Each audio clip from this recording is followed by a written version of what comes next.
Human life value, the monetary value on our life, is increasing exponentially. Have we ever asked ourselves what is the most valuable asset that we have? Money. It could vanish tomorrow. Health, time, relationships, happiness, purpose. Neither of them. It's you. Did we know that there is a price tag on our life? How much is enough for the value of human life? How to quantify the most unquantifiable, our life? We have been taught from childhood by our parents and as adults from life itself that every human has the same value regardless of their sex, sexual orientation, or national origin, because God created us as equals with the same anatomy and the same blood flowing within us. Perhaps we assume that the value of a human life cannot be quantified. So, what differentiates one human being from the other when we calculate our value? What makes us unique? Each individual is associated with a unique number which decides what's one's unique worth based on our unique lifestyle, unique requirements, often imitated but never duplicated. What's the number that monetizes our life or death? It is the human life value. Dr. Solomon Stephen Hubner was the emeritus professor of insurance at the Wharton School. He is known as the father of insurance education and is included in the Insurance Hall of Fame. He is credited with making human life value the standard method for calculating insurance value and need. Before him, no one saw an individual or human as a flow of future income or to look at one's own life as an asset, the way people would look at physical or tangible asset such as a house.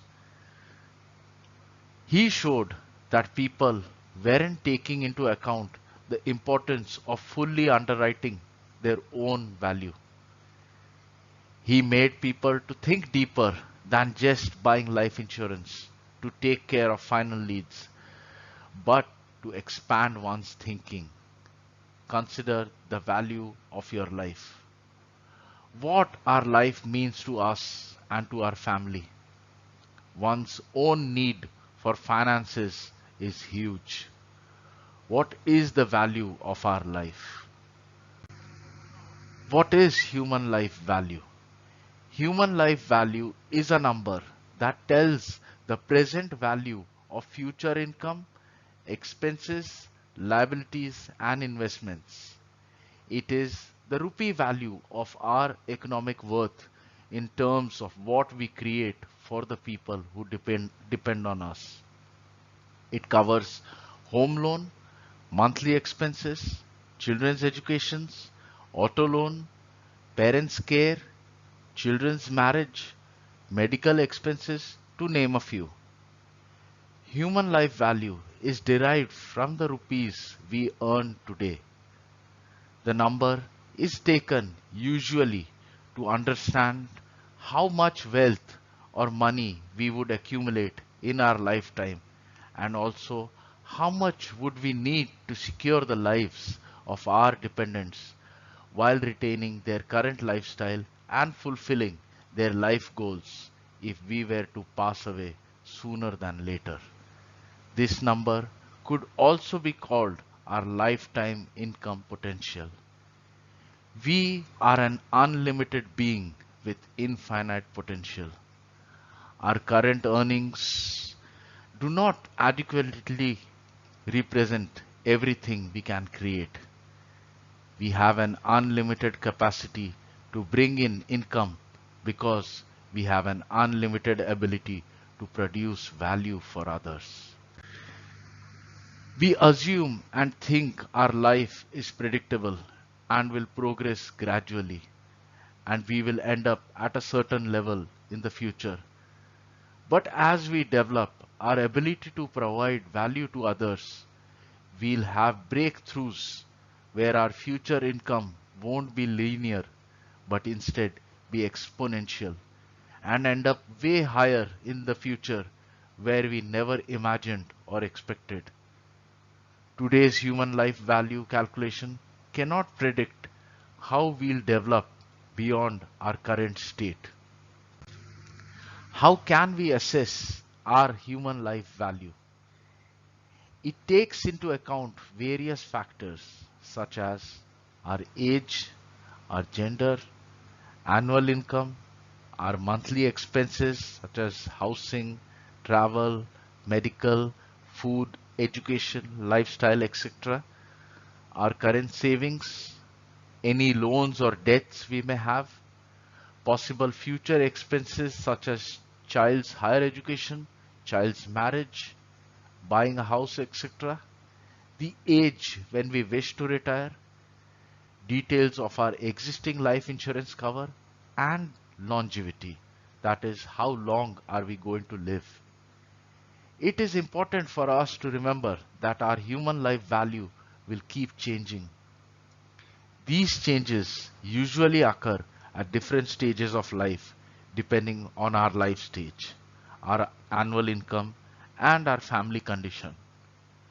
When we are 25 and single, our human life value or life insurance requirement will be different from our human life value when we turn 35, are married, and are a parent of a child. It is therefore prudent to revisit this calculation regularly and not see this as a one-time activity. Truly, life insurance and human life value are interdependent concepts.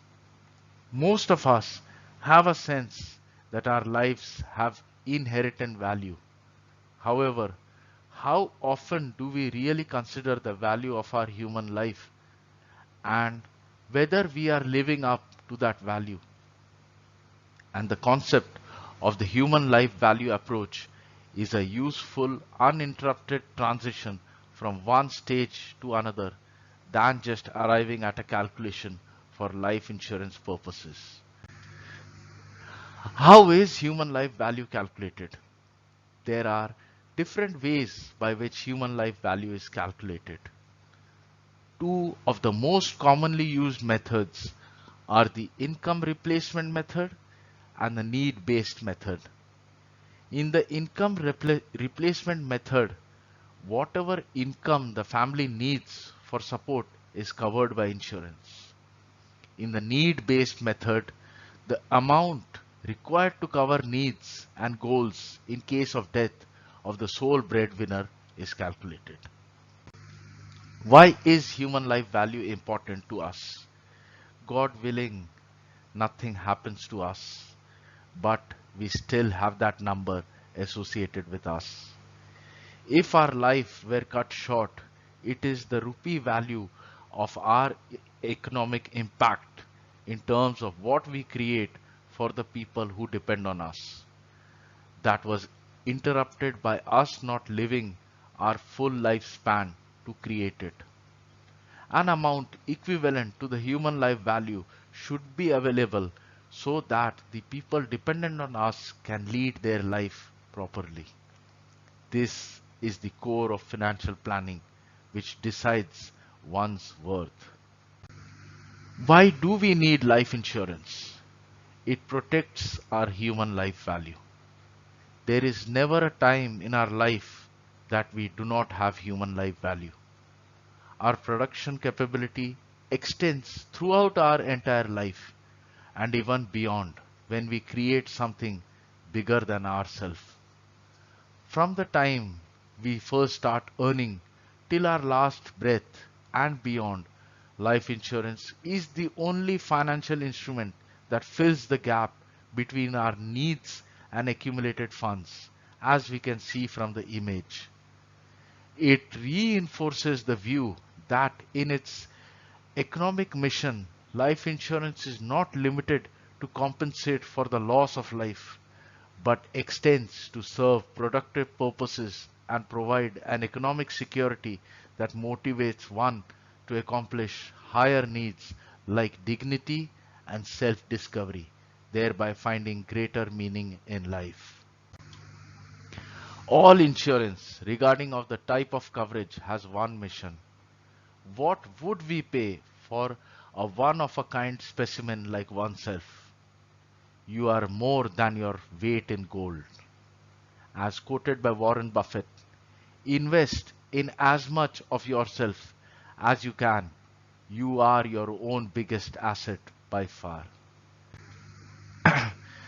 Nothing is more important than your life and your ability to make a living. So it makes good sense to insure your greatest asset, you.